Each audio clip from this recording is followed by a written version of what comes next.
Hello everyone, welcome back to my daily cooking vlogs. ಇವತ್ತಿನ ವಿಡಿಯೋದಲ್ಲಿ ಬೆಳಗಿನ ತಿಂಡಿ ಹಾಗೆ ಮಧ್ಯಾಹ್ನದ ಅಡುಗೆ ಎಲ್ಲ ಏನೇನು ಮಾಡ್ಕೊಂಡಿದ್ದೆ ಅನ್ನೋದನ್ನು ನಾನು ಇಲ್ಲಿ ತೋರಿಸ್ತೀನಿ.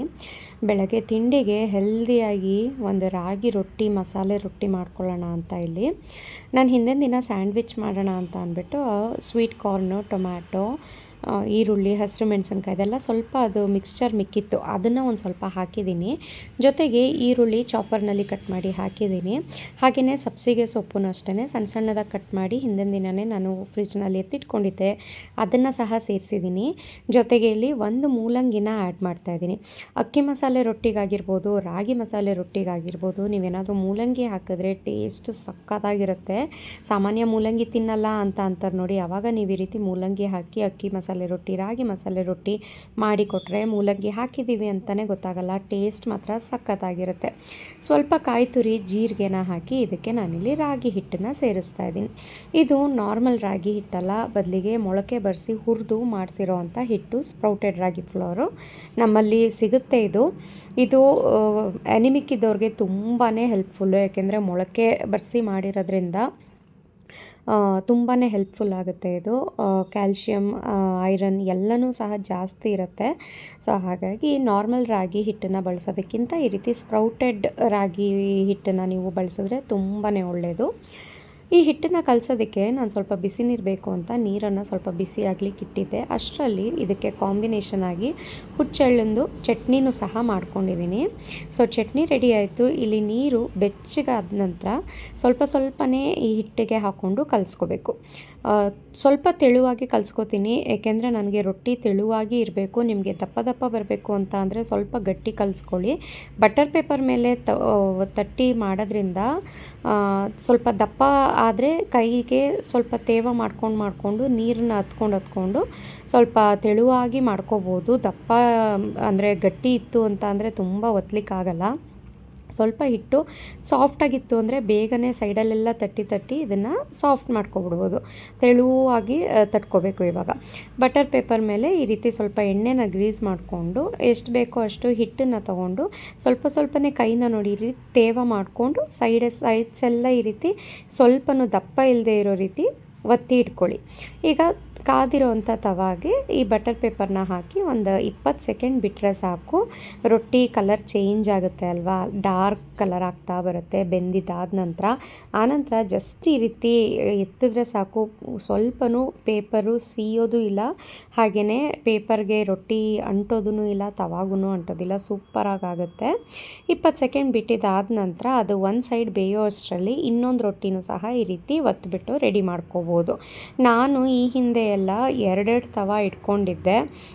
ಒಂದು ತವ ಆದಮೇಲೆ ಇನ್ನೊಂದು ತವದಲ್ಲಿ ರೊಟ್ಟಿ ಮಾಡೋದು ಅಂತ ತುಂಬ ಲೇಟ್ ಆಗ್ತಾಯಿತ್ತು. ಆ್ಯಂಡ್ ಅದಕ್ಕೆ ಗ್ಯಾಸ್ ಕನ್ಸಂಪ್ಷನ್ ತುಂಬಾ ಜಾಸ್ತಿನೇ ಆಗುತ್ತೆ. ಹಾಗಾಗಿ ಈ ರೀತಿ ಈ ಬಟರ್ ಪೇಪರ್ ನನಗೆ ಹಾಸನಲ್ಲೇ ಸಿಕ್ಕಿದ್ದು, ತುಂಬ ತಿಕ್ಕಿದೆ ಆ್ಯಂಡ್ ತುಂಬ ಯೂಸ್ಫುಲ್ ಅಂತ ಅನ್ನಿಸ್ತು. ನೀವು 20 ಸೆಕೆಂಡಲ್ಲ, 1 ನಿಮಿಷ ಹಾಗೇ ತವ ಮೇಲೆ ಬಿಟ್ರೂ ಸಹ ಸೈಡಲ್ಲೂ ಸಹ ಸೀಯೋದಿಲ್ಲ, ಅಷ್ಟು ಕ್ವಾಲಿಟಿ ತುಂಬಾ ಚೆನ್ನಾಗಿದೆ ಇದು. ಸೊ ಒಂದಾದ್ಮೇಲೆ ಒಂದು ರಾಗಿ ರೊಟ್ಟಿ ಮಾಡ್ಕೊಡ್ತಾನೆ ಇರ್ಬೋದು, ಅಷ್ಟು ಸಖತ್ತಾಗಿ ಬರುತ್ತೆ. ಆ್ಯಂಡ್ ಇದು ರಾಗಿ ರೊಟ್ಟಿನ ರಾಗಿ ದೋಸೆ ಥರ ಮಾಡಿದ್ದೀರಾ, ಇಷ್ಟು ತೆಳುವಾಗಿ ಇಷ್ಟು ಸಾಫ್ಟಾಗಿ ಹೆಂಗೆ ಮಾಡ್ತೀರಾ ಅಂತ ಕೇಳ್ತಾರೆ. ಸೊ ಇವತ್ತು ಈ ತಿಂಡಿ ನಮ್ಮ ಮನೆಯದು ಬ್ರೇಕ್ಫಾಸ್ಟ್ಗೆ ಇದನ್ನು ಮಾಡಿದ್ದಿತ್ತು. ರಾಗಿ ರೊಟ್ಟಿ ಜೊತೆ ಹುಚ್ಚೆಳ್ಳು ಚಟ್ನಿ ಕಾಂಬಿನೇಷನ್ ಸಖತ್ತಾಗಿದೆ. ಚಟ್ನಿನೇ ಬೇಕು ಅಂತಲ್ಲ, ಇದ್ರ ಮಸಾಲೆ ಎಲ್ಲ ಹಾಕಿರ್ತೀವಲ್ವ, ಹಾಗೇನೂ ಸಹ ತಿನ್ಬಿಡ್ಬೋದು. ಜಸ್ಟ್ ಸ್ವಲ್ಪ ತುಪ್ಪ ಮತ್ತು ಚಟ್ನಿ ಪುಡಿ ಇತ್ತು ಅಂತ ಅಂದರೆ.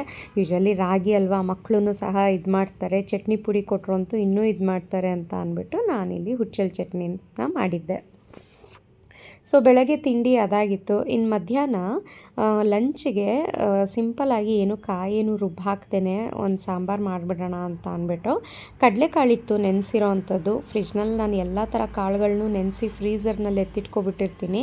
ಸೊ ಈ ರೀತಿ ಲೇಝಿ ಆಗಿ ಇದ್ದಾಗ ಈ ರೀತಿ ಕಾಳನ್ನು ಬೇಯಿಸ್ಬಿಟ್ಟು ಜಸ್ಟ್ ಸಾಂಬಾರು ಮಾಡೋ ಅಂಥದ್ದು ತುಂಬಾ ಚೆನ್ನಾಗಿದೆ. ಜಸ್ಟ್ ಒಂದು ಪ್ಯಾನ್ಗೆ ಸ್ವಲ್ಪ ಎಣ್ಣೆ ಹಾಕಿ ಬೆಳ್ಳುಳ್ಳಿ, ಸಾಸಿವೆ, ಜೀರಿಗೆ, ಕರಿಬೇವು, ಈರುಳ್ಳಿ, ಟೊಮ್ಯಾಟೊ ಎಲ್ಲನೂ ಹಾಕಿ ಟೊಮ್ಯಾಟೊ ಸ್ವಲ್ಪ ಸಾಫ್ಟ್ ಆದಮೇಲೆ ಇದಕ್ಕೆ ಕಾಳನ್ನು ಬೇಯಿಸ್ಕೊಂಡಿರೋವಂಥ ನೀರನ್ನು ಹಾಕ್ತಾಯಿದ್ದೀನಿ. ಕಾಳನ್ನು ಸಪ್ರೇಟ್ ಇಟ್ಕೋಬೇಕು.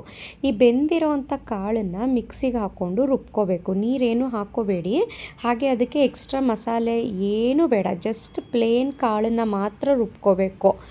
ತರಿಯಾಗಿ ರುಬ್ಬಬೇಕು. ಸ್ವಲ್ಪ ಕಾಳು ಸಿಗಬೇಕು, ಆ ರೀತಿ ಇರಬೇಕು. ಸೊ ನೋಡಿ, ಇಲ್ಲಿ ತರಿಯಾಗಿ ನಾನು ಸ್ವಲ್ಪನೂ ನೀರೇನು ಹಾಕ್ತೇನೆ ಕಾಳನ್ನು ರುಬ್ಕೊಂಡಿದ್ದೀನಿ. ಅಂದರೆ ಕೋರ್ಸಾಗಿ ಈ ರೀತಿ ಗ್ರೈಂಡ್ ಮಾಡ್ಕೋಬೇಕು. ಇದನ್ನು ಇವಾಗ ಈ ನೀರೆಲ್ಲ ಹಾಕಿರ್ತೀವಲ್ವ ಬಸ್ದು, ಅದಕ್ಕೆ ಹಾಕಿಬಿಟ್ಟು 1 ಸ್ಪೂನ್ ಆಗೋಷ್ಟು ಖಾರದ ಪುಡಿ, 2 ಸ್ಪೂನ್ ಆಗೋಷ್ಟು ಧನಿಯಾ ಪುಡಿ. ಇದು ಧನಿಯಾ ಪುಡಿ ಇವೆರಡೂ ಮಿಕ್ಸ್ ಮಾಡಿದ್ರೆ ಸಾಂಬಾರು ಪುಡಿ ಆಗುತ್ತೆ. ನೀವು ಖಾರಕ್ಕೆ ತಕ್ಕಷ್ಟು ಖಾರದ ಪುಡಿ, ಸಾಂಬಾರು ಪುಡಿನ ಹಾಕ್ಕೋಬೋದು. ಎರಡನ್ನೂ ಹಾಕಿಬಿಟ್ಟು ರುಚಿಗೆ ತಕ್ಕಷ್ಟು ಉಪ್ಪನ್ನು ಹಾಕಿ ಚೆನ್ನಾಗಿ ಕುದಿಲಿಕ್ಕೆ ಬಿಡಬೇಕು. ಸೊ ನಾವು ಕಾಳನ್ನು ರುಬ್ಬಿ ಹಾಕಿರ್ತೀವಲ್ವ, ಅದು ಕುದೀತಾ ಗಟ್ಟಿಯಾಗುತ್ತೆ ಸಾರು. ತುಂಬಾ ಟೇಸ್ಟಿಯಾಗಿರುತ್ತೆ. ಸಾಮಾನ್ಯ ಮಕ್ಕಳು ಈ ರೀತಿ ಕಾಳು ಸಾಂಬಾರು ಮಾಡಿದಾಗ ಸಾಂಬಾರು ಮಾತ್ರ ತಿನ್ಕೋತಾರೆ, ಅನ್ನ ಜೊತೆ ಕಾಳೆಲ್ಲ ಬಿಟ್ಬಿಡ್ತಾರೆ ಅಂತ ಅಂದಾಗ ಈ ರೀತಿ ಟ್ರೈ ಮಾಡಿ. ಸಖತ್ತಾಗಿರುತ್ತೆ. ಸೈಡಿಗೆ ತೆಗೆದಿಡೋದಕ್ಕೆ ಅವ್ರಿಗೆ ಕಾಳು ಸಹ ಸಿಗೋದಿಲ್ಲ. ಇದೇ ಕಾಳು ಅಂತ ಅಲ್ಲ, ನೀವು ಸೇಮ್ ಮೆಥಡು ಹುರುಳಿಕಾಳಲ್ಲೂ ಸಹ ಮಾಡ್ಬೋದು. ಅದೂ ಸಹ ಸಖತ್ತಾಗಿ ಬರುತ್ತೆ. ಸೊ ಇಲ್ಲಿ ರಾಜ್ಮುಡಿ ಅಕ್ಕಿ ಜೊತೆ ಕೆಂಪು ರಾಜ್ಮುಡಿ ರೈಸ್ ಜೊತೆಗೆ ನಾನಿಲ್ಲಿ ಈ ಸಾರನ್ನು ಹಾಕ್ಕೊಂಡು ತಿಂತಾಯಿದ್ದೀನಿ. ಮಧ್ಯಾಹ್ನದ ಲಂಚ್ ಇದಾಗಿತ್ತು. ತುಂಬಾ ಚೆನ್ನಾಗಿತ್ತು ಕಾಂಬಿನೇಷನ್. ಇಷ್ಟು ಸುಲಭನ ಕಡಲೆಕಾಳು ಸಾಂಬಾರು ಮಾಡೋದು ಅಂತ ಅಂದ್ಕೊತಾರೆ. ಈ ಥರನೂ ಮಾಡ್ತಾರಾ ಅಂತಲೂ ಸಹ ಕೆಲವೊಬ್ಬರು ಅಂದ್ಕೊತಾರೆ. ಬಟ್ ನಮಗೆ ಹೇಗೆ ಬೇಕೋ ಆ ರೀತಿ ನಾವು ಅಡ್ಜಸ್ಟ್ ಮಾಡ್ಕೋಬೋದು. ತುಂಬಾ ಟೇಸ್ಟಿಯಾಗಿರುತ್ತೆ. ಖಂಡಿತ ಒಂದು ಸಲ ಟ್ರೈ ಮಾಡಿ. ಇನ್ನು ರಾತ್ರಿ ಊಟಕ್ಕೆ ಸ್ಪೆಷಲ್ಲಾಗಿ ಏನಿಲ್ಲ, ಅದೇ ಅನ್ನ ಮತ್ತು ತುಪ್ಪ ಸ್ವಲ್ಪ, ಮತ್ತು ಅದೇ ಸಾಂಬಾರನ್ನ ಬಿಸಿ ಮಾಡಿಕೊಂಡು ಸ್ವಲ್ಪ ಸೈಡಿಗೆ ಕ್ಯಾರೆಟ್ ಅಥವಾ ಏನು ಕುಕುಂಬರ್ ಏನೂ ಇಲ್ಲ ಅಂತ ಅಂದರೆ ಒಂದು ಹೀರೆಕಾಯಿ ಇತ್ತು, ಹೀರೆಕಾಯಿ ಮತ್ತು ಆಲೂಗೆಡ್ಡೆನ ಹಾಕ್ಬಿಟ್ಟು ಪಲ್ಯ ಮಾಡಿದ್ದೆ, ಅದನ್ನು ಸರ್ವ್ ಮಾಡ್ತಾಯಿದ್ದೀನಿ. ಇಲ್ಲ ಹೀರೆಕಾಯಿ ಜಾಸ್ತಿ ದಿನ ಫ್ರಿಜ್ಜಲ್ಲಿ ಇಡ್ತು ಅಂದರೆ ಬೆಂಡಾದಂಗೆ ಆಗ್ಬಿಡುತ್ತಲ್ವ, ಹಾಗಾಗಿ ಹೀರೆಕಾಯಿ ಮತ್ತು ಒಂದೇ ಒಂದು ಅರ್ಧ ಆಲೂಗೆಡ್ಡೆ ಹಾಕ್ಬಿಟ್ಟು ಪಲ್ಯ ಮಾಡಿದ್ದೆ. ಜೊತೆಗೆ ಮಜ್ಜಿಗೆ ಮತ್ತು ಹಿತೈಷಿಗೆ ಸ್ವಲ್ಪ ಕಾರ್ನ್ಫ್ಲೇಕ್ಸ್ನ ಏರ್ ಫ್ರೈಡ್ ಮಾಡಿರೋ ಅಂಥದ್ದು ಕಾರ್ನ್ಫ್ಲೇಕ್ಸ್ನ ಹಾಕಿ ಕೊಡ್ತಾಯಿದ್ದೀನಿ. ಸಾಮಾನ್ಯ ಮಕ್ಕಳು ನೆಂಚಕ್ಕೆ ಏನಾದರೂ ಬೇಕೇ ಬೇಕು ಅಂತ ಅಂತಾರಲ್ವ, ಹಾಗಾಗಿ ಎಣ್ಣೆದನ್ನು ಕೊಡೋದ್ರ ಬದಲು ಈ ರೀತಿ ಏರ್ ಫ್ರೈಡ್ ಆಗಿರೋ ಅಂಥದ್ದನ್ನು ಕೊಟ್ಟರೆ ತುಂಬಾ ಒಳ್ಳೆಯದು. ಸೊ ರಾತ್ರಿ ಊಟ ಇದಾಗಿತ್ತು. ಖಂಡಿತ ಟ್ರೈ ಮಾಡಿ ನೋಡಿ. ರಾಗಿ ರೊಟ್ಟಿ ಆಗಿರ್ಬೋದು, ಸಾಂಬಾರಾಗಿರ್ಬೋದು, ಎರಡೂ ಸಹ ತುಂಬಾ ಟೇಸ್ಟಿಯಾಗಿರುತ್ತೆ. ಆ್ಯಂಡ್ ನಮ್ಮಲ್ಲಿ ಸ್ಪ್ರೌಟೆಡ್ ರಾಗಿ ಫ್ಲೋರ್ ಸಹ ಸಿಗುತ್ತೆ. ನೀವು 6 ತಿಂಗಳಿಂದ ಮಕ್ಕಳಿಗೆ ಸರಿ ಮಾಡಲಿಕ್ಕೆ ಶುರು ಮಾಡಿಕೊಡ್ತೀರಾ ನೋಡಿ, ಅದನ್ನು ನೀವು ಈ ಸ್ಪ್ರೌಟೆಡ್ ರಾಗಿ ಫ್ಲೋರ್ನ ಯೂಸ್ ಮಾಡಿ ಮಾಡಿಕೊಡ್ಬೋದು. ತುಂಬಾ ಚೆನ್ನಾಗಿದೆ. ಅಷ್ಟೇ ಅಲ್ಲ, ರಾಗಿ ದೋಸೆ ಮಾಡ್ಬೋದು, ರಾಗಿ ಇಡ್ಲಿ ಮಾಡ್ಬೋದು, ಈ ರೀತಿ ರಾಗಿ ರೊಟ್ಟಿನ ಮಾಡ್ಬೋದು. ಬೇಡ ಅಂತ ಅಂದರೆ ನೀವು ಮುದ್ದೆನೂ ಸಹ ಮಾಡ್ಕೋಬೋದು. ಅದರಲ್ಲಿ ತುಂಬಾ ಚೆನ್ನಾಗಿದೆ. ನಿಮ್ಗೆ ಯಾವುದೇ ಒಂದು ಪ್ರಾಡಕ್ಟ್ಸ್ ಬೇಕು ಅಂತ ಅಂದ್ರೂ ಸ್ಕ್ರೀನ್ ಮೇಲೆ ಕಾಣುವಂಥ ನಂಬರ್ಗೆ ಜಸ್ಟ್ ವಾಟ್ಸಪ್ ಮಾಡಿ ನೀವು ಆರ್ಡರ್ ಪ್ಲೇಸ್ ಮಾಡ್ಬೋದು.